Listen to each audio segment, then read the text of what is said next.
Raja 5 menunjukkan dua pandangan ortografi bagi objek A.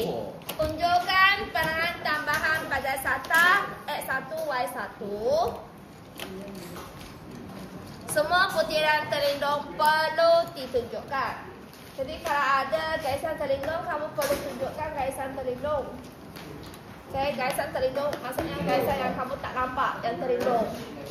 Okay, jadi untuk soalan pandangan tambahan, cikgu nak kamu diberi gambar dalam bentuk 3 dimensi kan. Cikgu nak kamu labelkan setiap bucu. Setiap bucu kamu labelkan. Dan kalau ada garisan terlindung, sebab kamu perlu tunjukkan garisan terlindung kan. Jadi kamu lukiskan garisan terlindung. Okay. Ini depan kamu nampak segitiga. Jadi belakang pun ada segitiga. Kamu lukiskan garisan terlindung. Garisan terlindung gunakan garis putus-putus. Jadi nampak, belakang pun nampak juga segitiga. Kamu lukiskan segitiga. Lepas lukis, kamu sambungkan bucu yang ini. Setelah itu, kamu labelkan setiap bucu. Okay, nomborkan 1, 2, 3, 4, 5, 6. Okay, setelah itu, pada pandangan, dua-dua pandangan yang diberikan, kamu labelkan ikut nombor yang kamu telah labelkan. Jadi untuk ini, sini ialah 2. Kamu tuliskan nombor 2. Sini ialah 1, tuliskan 1. Lepas tu sini, ini pada atas. Kamu tengok dari atas. Kamu tengok 6 dulu ke 3 dulu? 6. Kamu tengok 6 dulu. Jadi kamu tulis 6. Lepas tu letak slash. Slash. Nombor yang kedua ialah 3. Okay. Lepas tu bahagian atas ni, kamu nampak 5 dulu. Jadi kamu tulis 5/4. Setelah itu, ini perhadapan. Perhadapan dekat sini, kamu nampak nombor 2 dulu kan? Kamu tengok dari depan. Jadi 2/1. Apa nombor yang kamu nampak tu letak di depan. Jadi bucu ini kamu nampak 3 dulu baru 4. Jadi 3/4. Dekat atas ini kamu nampak 6 dulu baru 5. Jadi 6/5. Kamu boleh semak balik sama ada nombor yang tertinggal ke tidak. Jadi kamu tengok balik 1, 2, 3, 4, 5, 6. Semua ada. Ini 1, 2, 3, 4, 5, 6. Semua ada.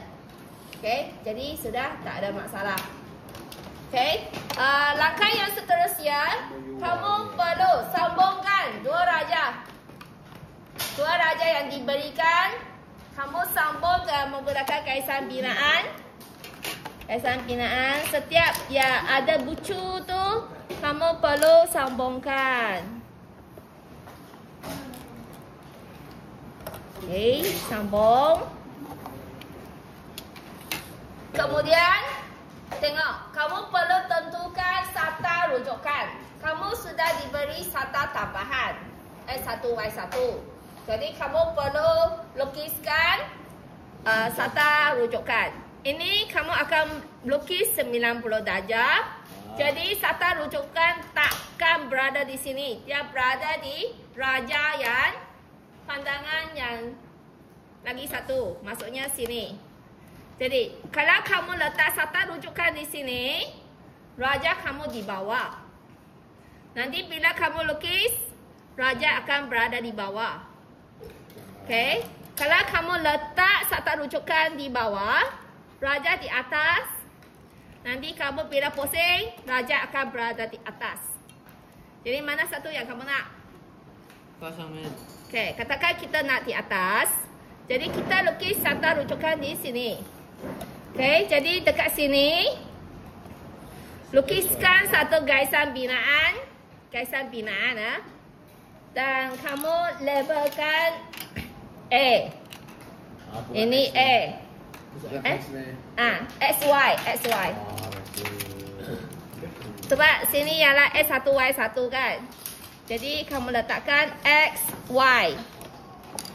X, Y. Serta rujukan X, Y. Okay. Untuk yang lain, sebab ini Kaisar mengufuk. Kamu buat lagi Kaisar mengufuk pada yang lain yang ada bucu.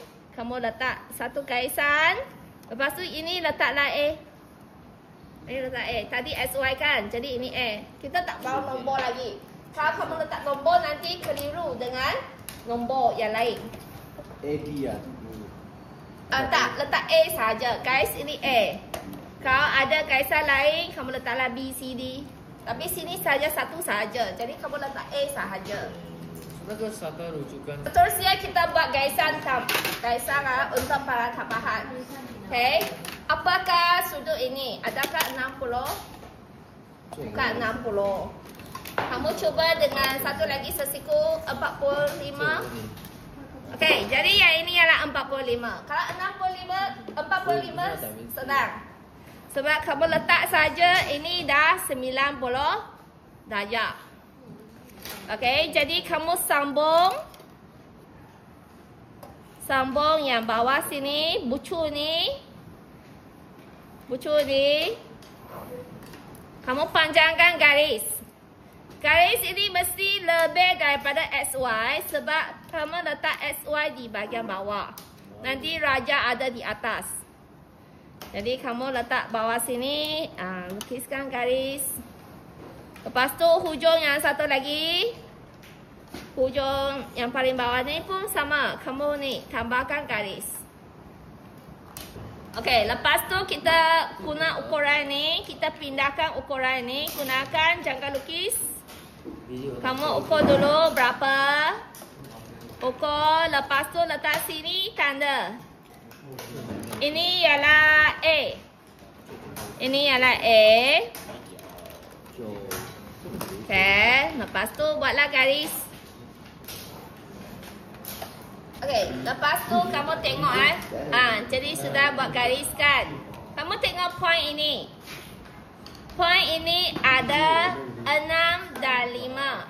Ada 6 dan 5. Okey, jadi mana 6? 6 ada di X. Kamu tengok sini. Sini ada 6 dan 5. Nanti 6 dan 5 ni ada di atas garis ini. Ada di atas garis ini. Jadi tengok 6. 6 ada di X. Jadi 6 ada di X. Kamu letak 6 di sini. Kamu tulis 6 dengan kecil di sini. Lepas tu 5. 5 ada di mana? 5 ada di A. 5 ada di A. Jadi atas garis ini kamu tuliskan di A. Ini ialah 5. 6, 5. Lepas tu kamu tengok soalan. 6, 5 ialah garis lurus.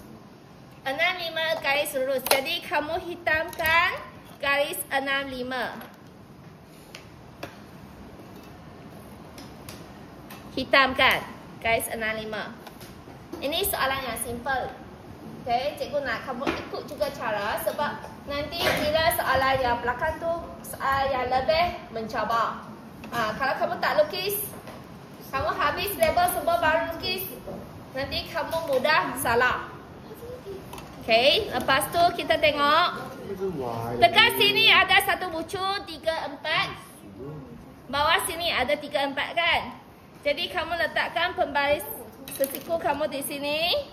Buatkan garis ke atas.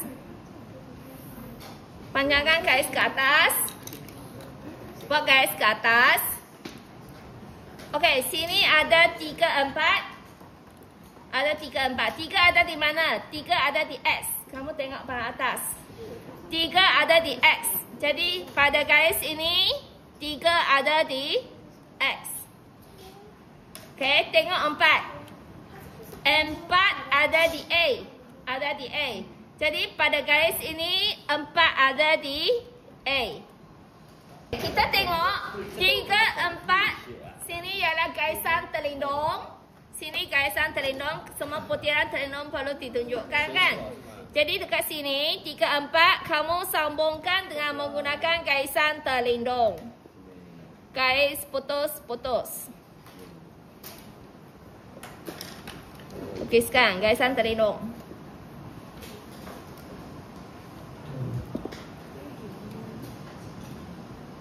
Kita tengok ini yang last ni 2 dan 1. Okey, 2 kamu tengok atas, 2 ada di garisan XY. Jadi 2 kamu letak di garisan XY. 1 ada di A. Jadi labelkan 1 di A. 1, 2 kamu tengok gambar raja ialah garis lurus. Jadi kamu sambungkan dengan garis lurus. Okey, lepas tu tengok 6, 3 pun garis lurus. Jadi kamu hitamkan.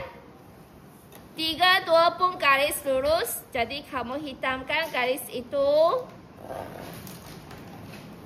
5, 4 garis lurus. Bukan garisan terlindung sebab ini sudah sisi. Kamu sudah boleh nampak garis itu. Jadi 5, 4 garis lurus. 4, 1 pun garis lurus. Sebab ini sudah jadi sisi. Jadi ini cara menjawab soalan ini.